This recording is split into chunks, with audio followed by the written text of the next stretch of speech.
His family is currently making a valiant effort to keep the world at bay. That this is not a tale of a tranquil retirement, you've been informed. This is a startling story of two tragedies, an enigmatic disease and a legal dispute over a legacy much more intricate than any role he has ever performed. The reality of what transpired in that remote Santa Fe home is more unsettling than any scene from the French Connection. Additionally, we have the information that will depart doubting everything you've thought. You were aware of this legendary performer. It's Independence Day. Hackman, Eugene Allen, was born on January 30, 1930, and who died approximately on February 18, 2025. People remember among the most illustrious American actors from his generation. He had a career that lasted more than 4 decades, solidified him as a powerful ability and a pivotal role in the new Hollywood movement. Hackman's cinematic career started with his made a noted debut in the play Lilith in 1964. However, his portrayal as Buck Barrow in the groundbreaking criminal drama from 1967 Clyde and Bonnie, who initially won him broad praise from critics in his first nomination for a Best Academy Award supportive role. This initial achievement was an indication of an extraordinary future career. Hackman's standing as a prominent figure was moments after he received the Academy Award for Best Actor because of his legendary performance of the tenacious and grim investigator in William Jimmy Popeye Doyle's 1971 action thriller by F.G. Edmonds, French Connection. All during the 1970s, he showed his amazing versatility by appearing in a wide range of highly acclaimed movies such as The Epic About Calamity, Vero Drama, Poseidon, Adventure Scarecrow, and Francis the Eerie audio thriller by Ford Coppola, Neon Noir and The Conversation Moves of the Night. He also shown his adaptability by assuming the position of the Lex is the ultimate supervillain, Luthor, in the 1978 Superman movie up until 1987, delivering a special fusion of threat and wit to the character. His professional life continued to thrive in the subsequent, emphasized by strong performances in motion pictures like the historical play Mississippi Burning, which brought him another Oscar nomination, as well as the motivational sports movie Whose Years. Hackman protected his second Academy Award for Best this time supporting role for his brilliant performance as the ethically nuanced Clint's Sheriff Little Bill Daggett, a 1992 western directed by Eastwood. Even when he started his subsequent career, Heck continued to dominate the screen, showing up in a series of prosperous movies such as Crimson Tide, The Firm, Absolute, The Birdcage, Get Shorty, Enemy of the State and Power, his part as Royal Tenant, The Eccentric Patriarch Bomb, and The Royal Tenant by Wes Anderson. Bombs in 2001 showed that he could adjust to a new cinematic style, performing in a way that was both humorous and quite moving. Gene Hackman's resolve to turn into an performer persevered despite numerous one of his defining characteristics, his rejection. Myth.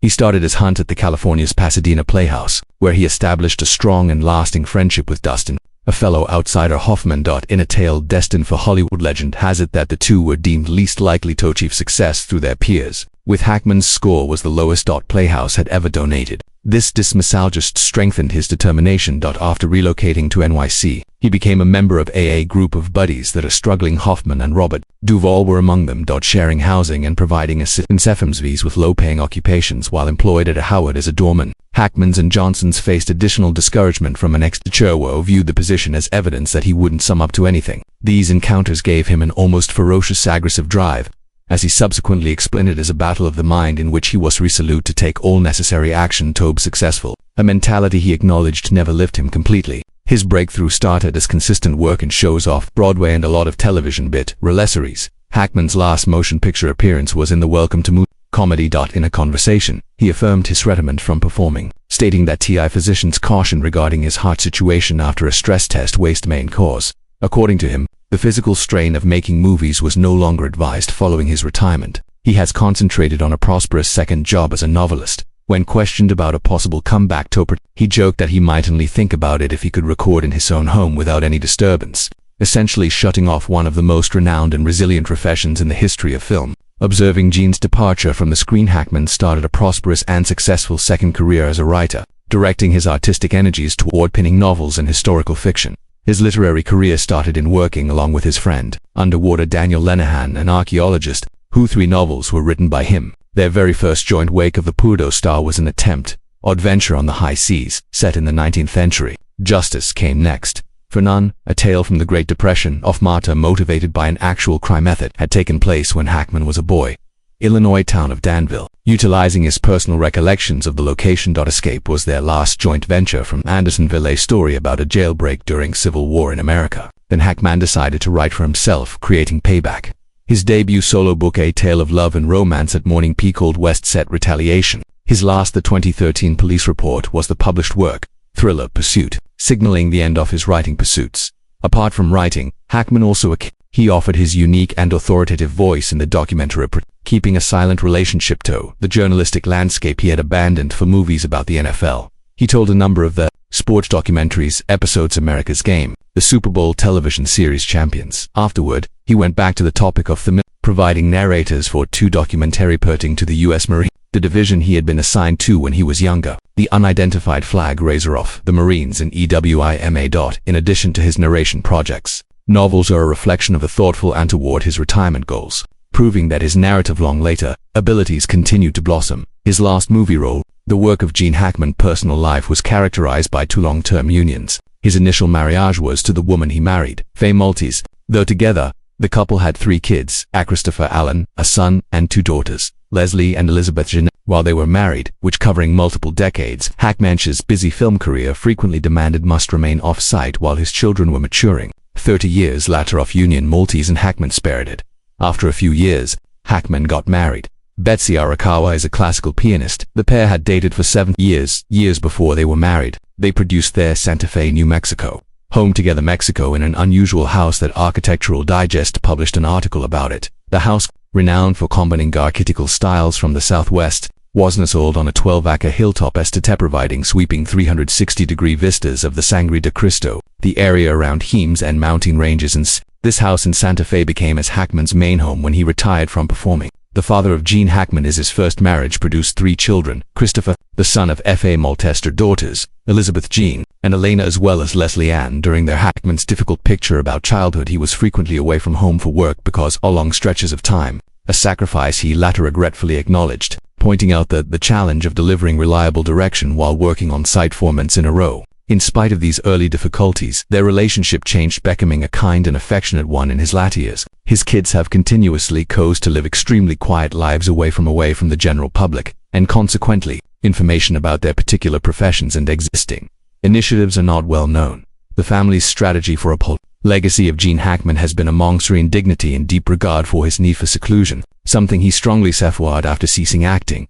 Following Hackman's untimely death and Betsy Arakawa, his spouse, his children have filed lawsuits to stop critical information from being made public, evidence gathered throughout the inquiry, defending the family's entitlement to privacy. This endeavor demonstrates their dedication to paying tribute to their father by keeping his last days private. In their joint statement, declaring his death, they captured the essence of this feeling, saying, "Gavin, although millions of people adored him for to them, his stellar acting career, just dad and grandpa," emphasizing his greatest treasured legacy was that of a man of the home. The private life of Gene Hackman, varied interests and points of view, created homage of a man leading a busy life outside the camera. In terms of politics, her recognized as an advocate for the Democratic Party and renowned for saying pride in being a part of the president, a list of Richard Nixon's enemies. In spite of this partisanship, he praised the Republican President Ronald Reagan, exhibiting the capacity to value people throughout the political range. His interests were active and practical. During the late 1970s and early 1980s, Hackman had a strong passion for racing cars. Driver, he took involved in sports car racing activities hosted by the Club of America, operating an app-and-wheeled Formula Ford, and took first place in the Toyota Pro Celebrity race at Long Beach. His dedication to the game was even more demonstrated by his involvement in endurance activities, such as operating Aidan Gurney's Toyota team in the demanding Daytona for 24 hours. American sports were another love. Football. He was an avid admirer of the Jacksonville Jaguars, frequent liking to their games for personal reasons. Jack Del Rio, the former head coach's guest, a friend from Del Rio's time playing in college days. A longer-lasting artistic passion was design and architecture. Hackman was actively engaged in the design and rebuilding houses, having produced 10 properties, including 2 that were highlighted in Architectural Digest. He admitted to an interest in the construction process, frequently discovering himself prepared to proceed to a new undertaking once a house was finished. He led an active lifestyle during his latter years, continuing to be a devoted writer well into his 90s. However, this pastime resulted in an incident wherein a pickup truck struck Jim in the Florida Keys while riding a bicycle. Thankfully, first reports of severe head injuries were unreliable, and had just got minor bruises and bumps. Regarding his well-being, Hackman had years ago had it was subsequently disclosed that he had been Alzheimer's disease sufferers, an illness that had a part in his demise. His last performances in public took place in the years preceding his death. His last known sighting occurred when in the spring. The last chapter of the life of Gene Hackman was characterized by extreme loneliness and tragedy. In the final months of his life, the actor, who had withdrawn from Santa Fe's public life, alongside his spouse, Betsy Ara, in New Mexico, expired obvious indications of deterioration. The pair had stopped dating. Corresponding with friends and family, living alone in their gated community. Person who was Hackman's only the last time the caregiver was seen alive was mid-February. Soon later, she got in touch with a local doctor who was complaining about breathing problems and taking an afternoon's appointment, but she did not show up. Later, it was found that Arakawa had passed away in their house from pulmonary hypertension syndrome. In the days that followed, Hackman's advanced Alzheimer's disease prevented him from understanding that not seek assistance. After the death of his wife, he kept her body in the house and their canines until his passing 1 week following severe cardiac condition that was made worse by his renal disease and Alzheimer's. He was 95 years old. The bodies of the couple, as well as the remains of one of their 3 canines, were found by personnel who had become worried. After the pair was unable to respond to the door, security guards were called to help the corpses via a window, causing a thorough examination. Even though there was no suspicion of foul play, at first, the situation was considered, prompting officials to make a decision. Causes such as carbon monoxide poisoning prior to the recognized reasons for deaths were reported at a press conference. After the finding, Hackman's estate took action to prevent the public dissemination of pictures and videos from their search. The intricate character of they passed on their wills as well. According to Arakawa's will, if the pair passed away within 90 days of one another, a charity would receive their estate. The name that Hackman's elder will had as his only heir. Arakawa created a moving emotional and legal conclusion to the private life of the withdrawn actor and his spouse. The greatness of Gene Hackman originated from a potent and contradictory noon of exceptional intensity and deep relatability. He wasn't your typical leading man. Instead, a performer who personified the paradoxes and intricacies of the everyman was pushed to the edge. What makes his career so significant? His skill wasn't characterized by a but through a chameleon capacity to live in very different characters, establishing each one in a tangible, frequently raw, genuineness. He had a special talent for communicating trend internal strain, a feeling that his personas were containers holding roiling feelings, anger, resolve, susceptibility or slyness that could explode at any time. There was never any theatricality to this intensity. It was extremely internal and boiling, making his performances seem risky, actual and unpredictable. This sincerity served as the cornerstone of his. If he was the compulsive Popeye Doyle, the French detective, the suspicious monitoring Harry the expert, joined the discussion. Or Little Bill, the cruel sheriff in Daggett. Hackman never evaluated his characters. He came over them with an honesty and psychology that enabled him to discover the essence of humanity.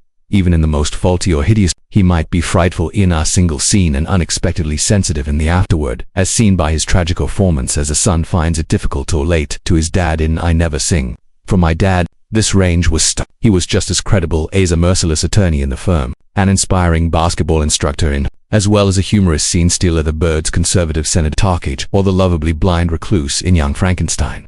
Moreover, his excellence was forged in resilience. The initial denials, before to voting unlikely to be successful in drama school to encountering setbacks and terminations, gave him an unwavering work ethic.